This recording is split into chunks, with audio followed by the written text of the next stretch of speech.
A Constituição Federal de 1988 é um marco significativo na garantia dos direitos e proteção dos povos e comunidades tradicionais do Brasil.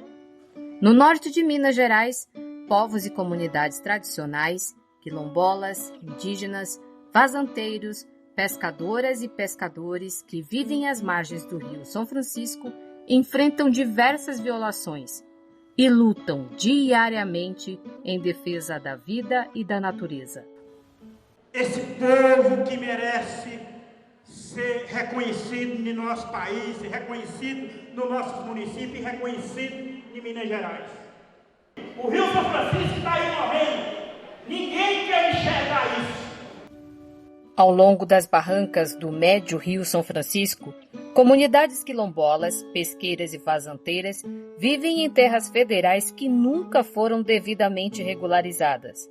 Essa ausência do Estado alimenta e aumenta os conflitos pela terra.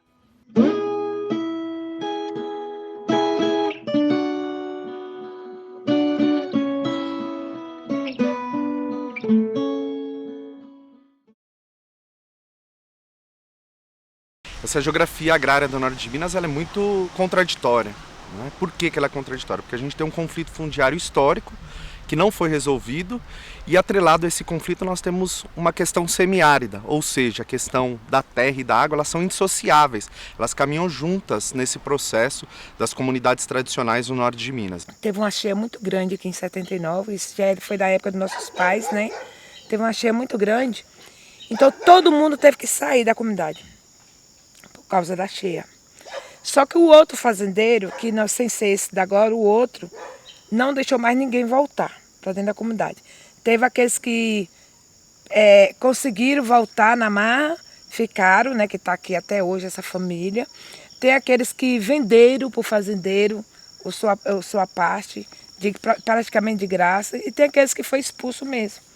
Nós estamos falando em 15% dos grandes proprietários detêm 70% dessa terra. Então o Estado não se fazer presente é não reconhecer esse direito dos povos originários, indígenas, que lutam pela demarcação, ampliação ou retomada desses territórios, e as populações quilombolas e outras comunidades tradicionais reconhecidas na lei que não têm a sua titulação, não têm essa delimitação dos seus territórios. E aí o avanço dessas outras forças, né, acaba alavancando uma série de conflitos. Então, assim, apesar dessas áreas serem da União, serem do governo federal, né, elas são áreas que historicamente vêm sendo apropriadas de forma ilícita por esse segmento ruralista da região, né, e vem sendo disputada com esses grupos. Então, assim, historicamente, essas comunidades elas têm sido confinadas, né, elas vêm perdendo seus territórios tradicionais e têm sido confinadas nas beiras, na beira-rio e nas ilhas do São Francisco. Porque é muito comum a empresa chegar antes, tentar comprar a comunidade, faz uma reunião grande para entregar um celular para a escola, reformar a igreja e quer considerar aquilo como se fosse uma consulta, uma permissão da empresa entrar na comunidade. Então, é um desafio muito grande porque as pessoas estão sem política pública, sem condição de ter uma vida melhor e muitas delas enxergam essa possibilidade como uma oportunidade de melhorar de vida. O pessoal daqui morava aqui, né? Inclusive meus pais, meus avós, meu sogro. Aí na época que o fazendeiro chegou, eles expulsaram eles daqui, né? Falou que tinha comprado as terras e que eles queriam que o pessoal se retirasse, que eles tinham comprado a terra, mas na verdade não compraram. Foi um documento falso que eles conseguiram. E aí o pessoal se retirou para aquela ilha, né? Aqui na frente tem uma ilha. Aí nessa época foi a época que eu nasci, né? Há 40 anos. Nós estamos aqui falando de uma fronteira agromineral exportadora. Então essa pressão de uma região que é semiárida, e para esse tipo de mineração você tem uma quantidade de água muito grande, ou seja, alguém vai pagar a conta, e essa conta vai ser, por todos os estudos que estamos fazendo, junto com outros pesquisadores, pesquisadoras, instituições, movimentos sociais, é justamente essas populações que não têm, né, isso é importante frisar, não têm os seus direitos fundiários reconhecidos pelo Estado brasileiro.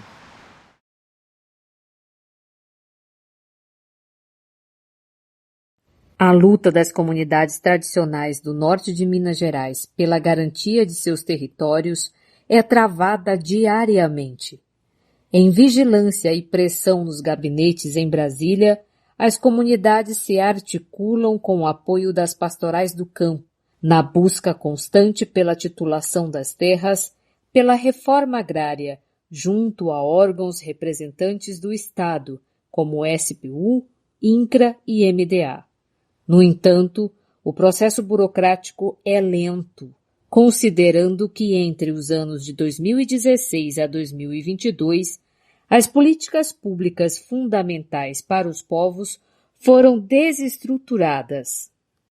Tem o INCRA vinculado diretamente ao MDA, que tem seu papel específico e essencial nesse processo todo das titulações, assim como da reforma agrária. São vários procedimentos que passam praticamente todos pelo INCRA. E dentro desse contexto brasileiro, dentro da proposta que se tem agora, né, nos próximos anos, é a retomada, portanto, né, que é tão reivindicado pelos movimentos sociais, no sentido de a política de reforma agrária e também abrangendo com muita atenção as comunidades quilombolas, as comunidades tradicionais. E houve uma ruptura democrática brasileira no ano de 2016, né, e que na penúltima semana da presidenta Dilma sair, foi aonde teve os últimos decretos de titulação e demarcação de terras indígenas e quilombolas. De lá para cá, nem no Temer, nem no governo Bolsonaro, né, houve nenhuma titulação, demarcação e muito menos políticas, né, públicas voltadas para essas populações. Na verdade, a intenção sempre foi o contrário, né? Inclusive publicamente foi dito várias vezes pelo ex-presidente da República, né, que não ia demarcar a terra indígena, que não ia titular quilombola, né, enfim. A região de norte de Minas, como um todo, tem um número significativo de comunidades. Tem comunidades que ainda nem iniciou o trabalho inicial e grande parte das comunidades estão na parte intermediária ainda, não tem nem RTID ainda, que a gente chama, né, Relatório Técnico de Identificação. Algumas têm lado antropológico, outras não, mas num contexto maior só temos uma comunidade titulada, que é a comunidade de Brecha dos Crioulos, e que tem um território, assim, pelo menos parte do território já garantido. Então o norte de Minas tem uma demanda grande dos quilombos, e grande parte desses quilombos estão na barranca do Rio São Francisco. Para quem vive a urgência no território, essa lentidão do Estado tem outro nome: violência. Destruiu tudo que nós tínhamos, só não destruiu a força e a resistência nossa, mas o que nós tínhamos de lá, que até animal nosso aí, galinha, porco, eles atiravam aí na presença da polícia, matavam aí, nós aqui na ilha, aqui presenciando tudo, sabe? Morrendo de desespero aí, e vendo tudo que nós tínhamos acabar com a própria autorização da própria justiça, da própria polícia. E outra foi os próprios latifundiários aí com arma apontada na gente, atirando mulher grávida, criança pequena aqui na ilha aqui, ó. Eu fiquei uns 5 minutos aqui na mira de um revólver deles aí no meio do rio, parado aqui com um fazendeiro com um revólver mirado, e eu, a única coisa que eu falei com ele que pudesse matar ele, né? Ou ele matasse ou morria, ou então...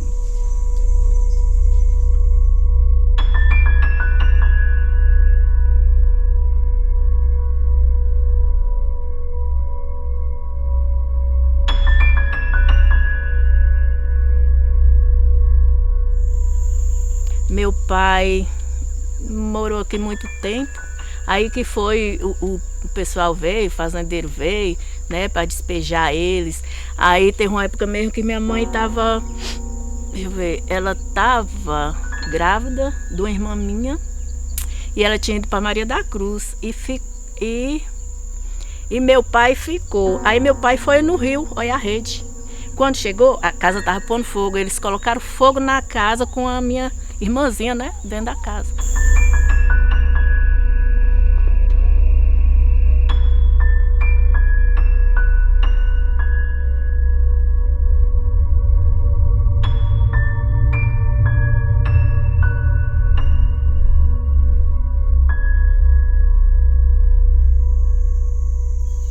Aí hoje ele vai para um canto, corre, vai por outro, corre. E eu falei lá, tem hora que eu penso em desistir. Mas, na maioria das vezes, eu fico pensando assim também. Porque não é possível que, como o fazendeiro pode destruir tudo, nós que é cuidar não podemos ficar.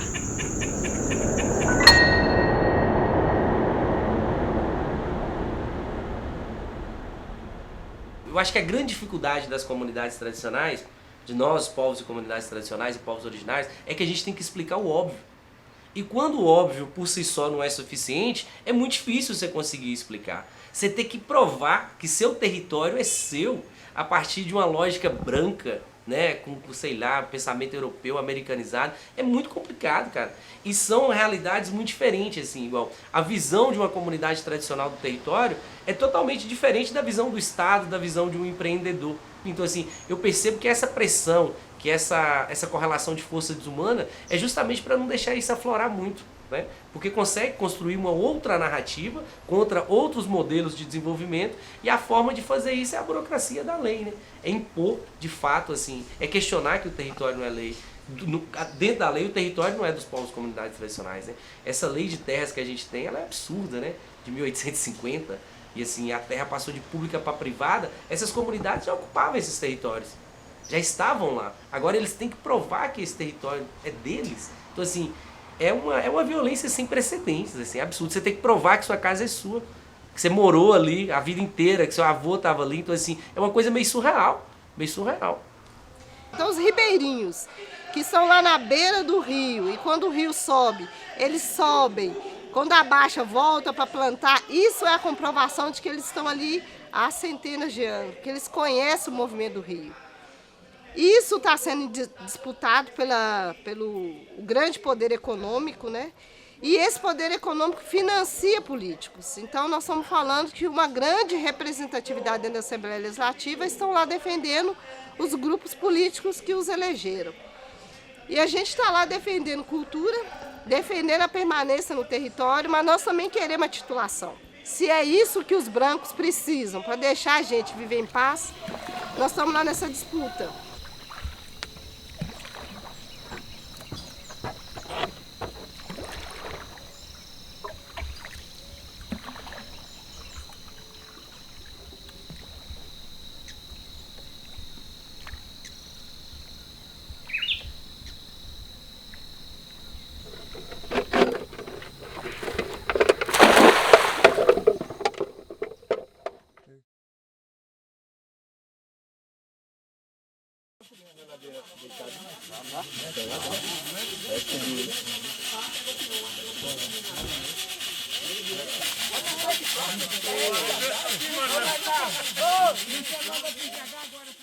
O TAUS é algo que já deveria ter saído, mas eu falo que o principal é a demarcação das terras da União, porque a gente precisa da regularização desse território já. Eu falo que isso é para ontem. A gente tem a liminar, né, que coloca como prazo limite dia 31 de dezembro desse ano. Então a gente tem aí pouco mais de 7 meses para poder finalizar, mas eu tenho esperança sim, que através da luta, né, e de parcerias e da voz do povo a gente consiga pelo menos o TAUS para essas comunidades que estão em situação de calamidade pública. Isso aqui é emergência.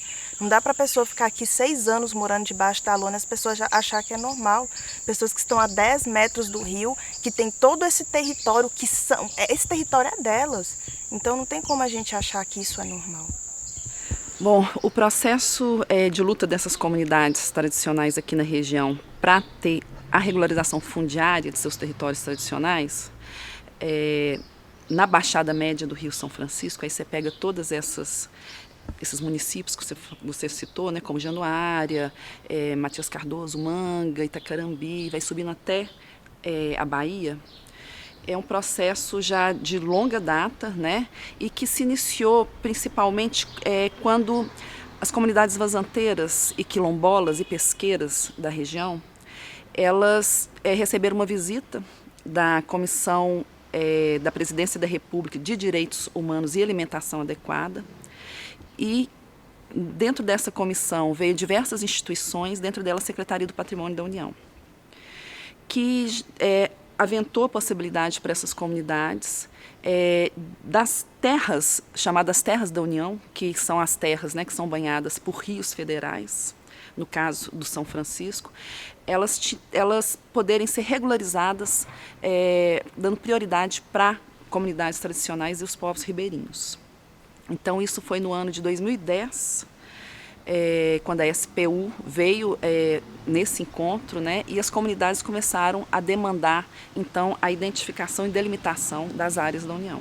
E um grande entrave que tem sido encontrado é que as comunidades aqui do norte de Minas, elas, embora a olhos vistos ocupem terras públicas, que são as terras que ficam à margem do Rio São Francisco, que é um rio federal, portanto elas ocupam terrenos da União, esses terrenos não estão demarcados. Então, esse é o grande argumento dos órgãos federais para não concederem a TAUs. Então, você veja, se por um lado precisa estar demarcado que aquela terra é da União, o próprio órgão federal não demarca e se vale desse argumento de que não está demarcado para não conceder a TAU. Você vê que é uma situação complicada. Você vai observar aqui na região que a disputa, né, pela terra aqui na região, ela envolve os povos tradicionais, né, que estão aqui há centenas de anos, envolve segmentos ruralistas, envolve também unidades de conservação. Então, existem vários mosaicos de unidades de conservação na região, né, tanto do lado esquerdo quanto do lado direito ali do Rio São Francisco, que se dividem entre unidades de conservação estaduais, federais, sendo a maioria delas de uso integral, ou seja, são unidades de conservação que não podem ter presença humana. E a Convenção 69 da OIT, ela tem esse papel fundamental, não apenas de colocar, por meio da consulta prévia livre e informada, os povos e comunidades tradicionais como sujeitos dos seus direitos, que eles efetivamente são, ou seja, é um passo para um novo paradigma, que é um paradigma emancipatório. A Convenção 69, por exemplo, embora ela seja de 1989, foi ratificada no Brasil em 2004, e mesmo assim você pôde ouvir os relatos de multas, os relatos de decisões que são tomadas, como é o caso do plano de manejo de uma unidade de conservação, sem consulta aos povos e comunidades tradicionais diretamente afetados por essas medidas.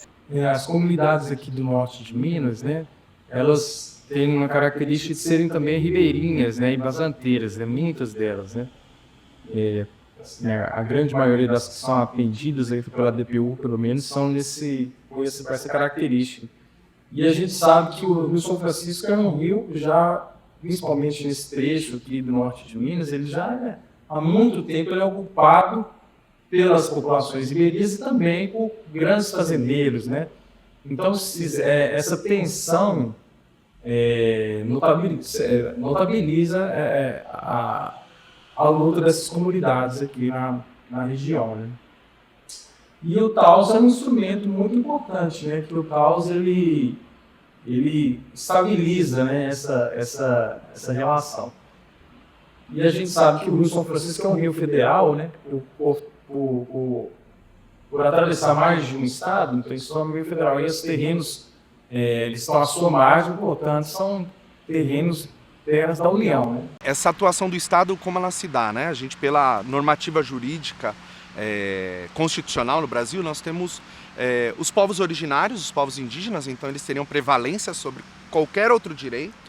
Depois, os povos, né, afrodescendentes, portanto os quilombolas estão, né, desde a Constituição de 1988 assegurados, os direitos ambientais, né, as unidades de conservação, os demais brasileiros nesse processo, né, as pequenas e médias propriedades.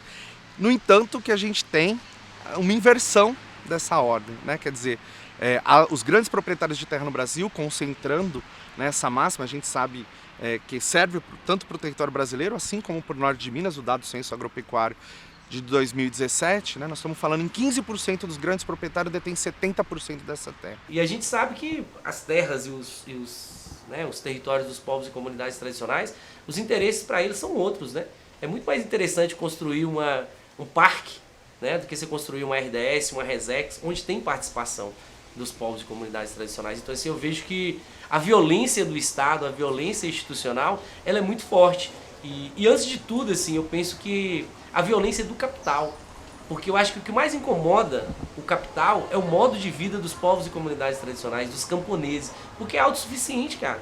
Se a gente tiver o território, tiver chuva, a gente sobrevive. Eu não nasci no quilombo, né? Mas durante muitos anos, meus 20, 30 anos, uma ação muito direta aqui no norte de Minas, com muitos quilombos aqui da região. E é claro que a gente tem peculiaridades de uma região para outra, né? Imagina os quilombolas da beira do São Francisco têm uma relação com o sagrado, com a água, com o peixe, né? Então tem uma cultura gastronômica associada ao que o rio produz, não só dentro das águas, mas também ao longo, né? Nós estamos falando das barrancas do rio, onde o povo planta feijão, vai plantando uma cultura que é própria quando o rio desce e as pessoas têm uma produção específica naquela área ali. Então, se a gente for falar dos quilombolas em lugares mais distantes, sem água, então nós estamos falando de uma outra cultura, que planta, nós estamos falando que tem produção que não precisa de muita água, não tem muita vaca, porque vaca toma muita água. Então nós estamos falando que essas comunidades tradicionais mantêm a sua originalidade em relação com a terra, mas é bem diferente, às vezes, a vida delas, né? Então, mas para mim ser negra, né, que é isso, todo quilombola, grande parte do nosso povo quilombola é um povo negro. Enquanto mulher negra, eu penso que nós temos muitos desafios, né, para ir superando todo o preconceito, todo o racismo.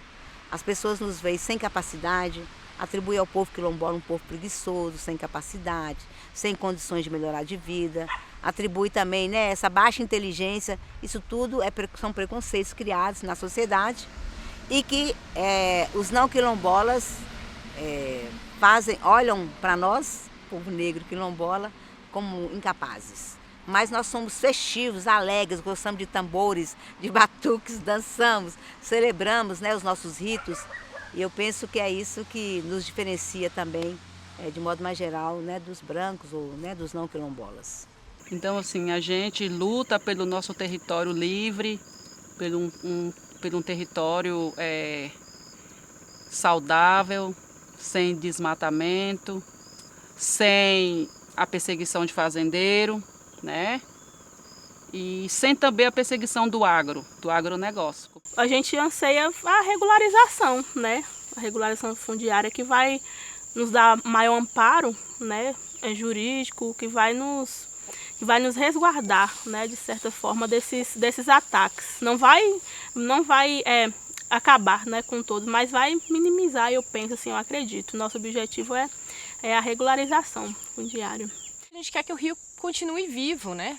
Que não vai ser importante, não é só para esse povo que está aqui na beira do rio. O rio vivo é importante desde para o pequeno até para o grande fazendeiro, que também precisa da água para poder cultivar suas lavouras, né?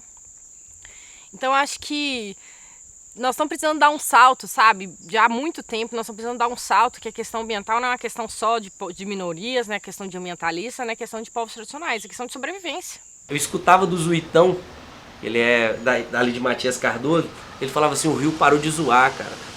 E é muito depois da construção da hidrelétrica de Três Marias, né? O rio vem perdendo força. E isso muda o modo de vida das comunidades ribeirinhas, vazanteiras, quilombolas, né? Eles plantam na ilha, né? Então assim, o rio hoje está aqui, ele muda para ali, aqui fica uma terra extremamente fértil. Então assim, essa alteração do rio, essa alteração do ambiente muda o modo de vida, né, das comunidades tradicionais, das comunidades ribeirinhas. Então assim, o São Francisco é muito resistente, como suas populações, como seus povos, mas vocês vão encontrar um rio cansado, que entrega ainda, acho que pela força dos encantados. Às vezes eu paro e fico a pensar, e sem perceber me vejo a rezar, e o meu coração se põe a cantar pra Virgem de Nazaré. Menina que Deus amou e escolheu pra mãe de Jesus, o Filho de Deus, Maria que o povo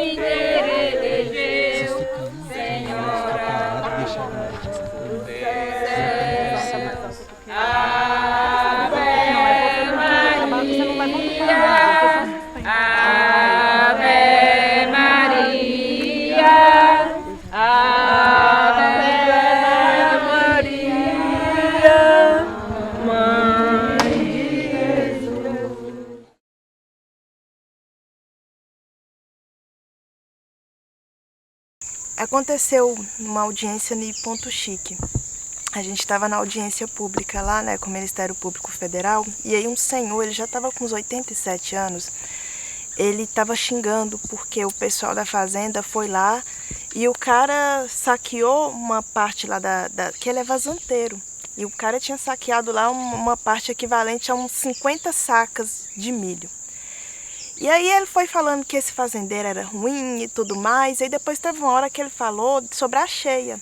Ele falou que a cheia do ano passado, que carregou tudo mesmo, que o velho Chico veio, carregou tudo, e que o velho Chico carregou foi cerca de uns 100 sacas de milho. Mas ele já falou isso rindo. E aí ele falou do fazendeiro das 50 sacas, falando que o fazendeiro era safado, que ele é vazanteiro, que o fazendeiro levou tudo. E no velho Chico ele pegou e falou rindo. Pois o velho Chico subiu, menino, passou, carregou tudo, carregou umas 50 sacas de milho e rindo. E aí depois eu perguntei ele, né, eu nem lembro o nome dele, eu falei assim, mas o velho Chico levou o dobro do que o fazendeiro levou? E o senhor falou rindo, ele, menina, isso aqui é tudo do velho Chico, eu não tenho nada aqui não. Meu maior respeito é essa água, se ele quiser levar até eu, ele leva, porque é a natureza acima de tudo. Então o cara poderia ficar com raiva do que o velho Chico levou tudo que ele tinha e ele agradeceu ao velho Chico, porque ele tem respeito a isso. Eu vejo a situação em Croatá, às vezes eles não têm nem o de comer, tá comendo arroz e peixe ali. E a casa deles do lado de uma árvore dessa, que se eles cortassem, eles teriam um porte de R$80. Eles estão lá no meio disso tudo, mas eles não têm a ambição de falar assim, gente, eu estou precisando comer, eu estou precisando pagar uma conta, eu estou precisando pagar um celular para meu filho, porque a natureza é mais sagrada que tudo. Então, quando a gente vem para esse meio, a gente percebe que ainda existe coisas boas no mundo, a gente passa a ter esperança.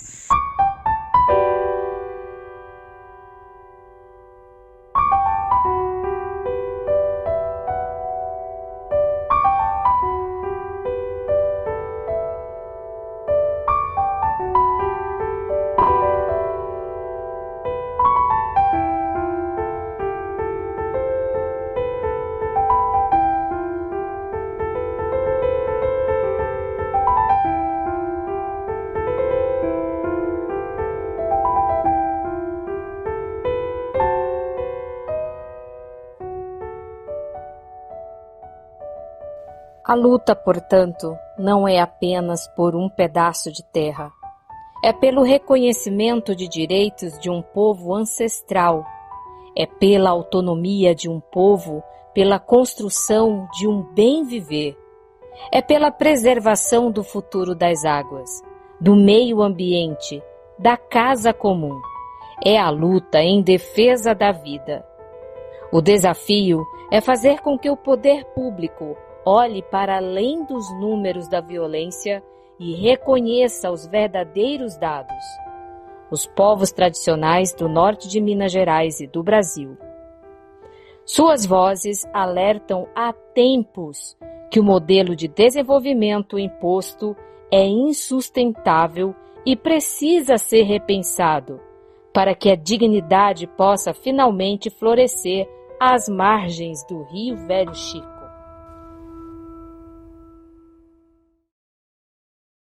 O que eu tenho a dizer,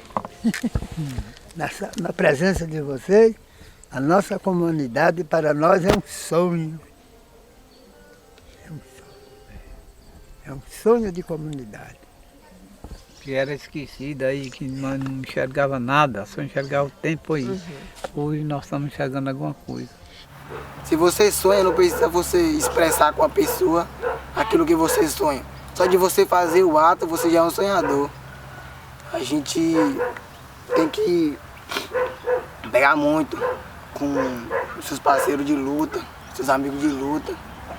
Estar sempre na luta com você no dia a dia, pegar muito com eles, aprender mais com eles, com os mais velhos, que não pode estar na luta, porque os mais velhos hoje em dia, os idosos, né? Já tá idoso. A gente tem que lutar por eles, nem tanto por a gente, é por eles. Porque como ele já lutou pra gente. Então agora a gente vai lutar por eles, não deixar morrer aquilo que é deles, que é nosso. E conto com todos vocês que estão por aí, que nos ajudam, porque nós precisamos. Nós não queremos só terra, nós queremos qualidade de vida, justiça e ambiente protegido. Porque é dele que nós tiramos o sustento. falo isso em qualquer lugar, enquanto eu viver. É o nosso sonho. Eu falo por essa comunidade.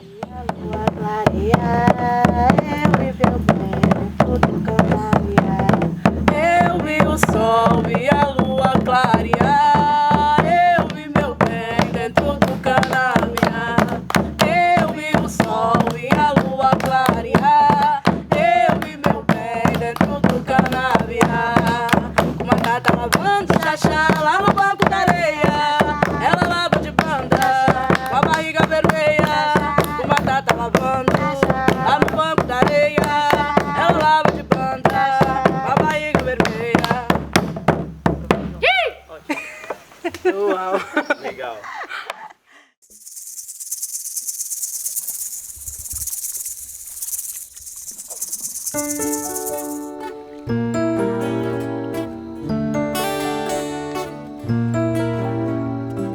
As almas dessas crianças trazem sonhos ancestrais de quilombolas, de fazendeiros, de pescadores artesanais.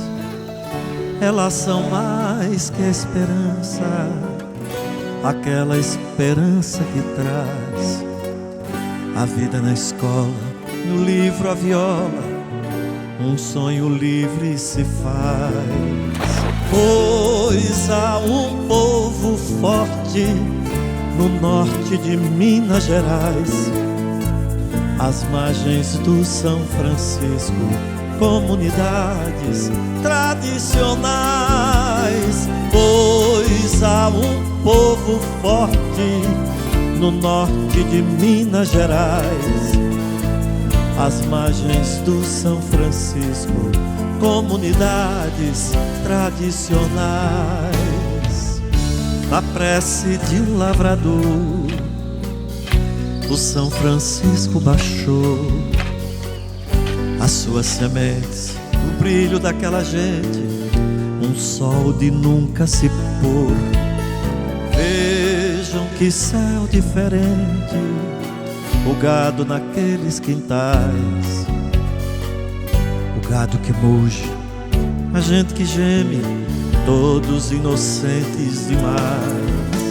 Pois há um povo forte no norte de Minas Gerais, às margens do São Francisco, comunidades tradicionais.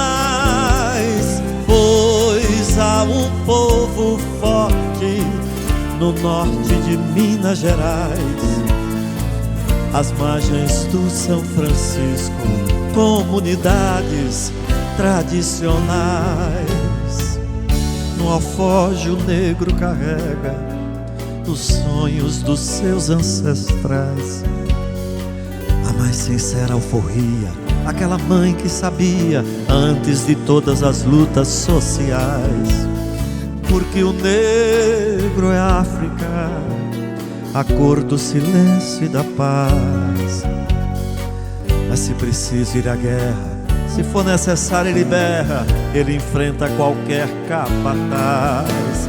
Pois há um povo forte no norte de Minas Gerais, às margens do São Francisco, comunidades tradicionais.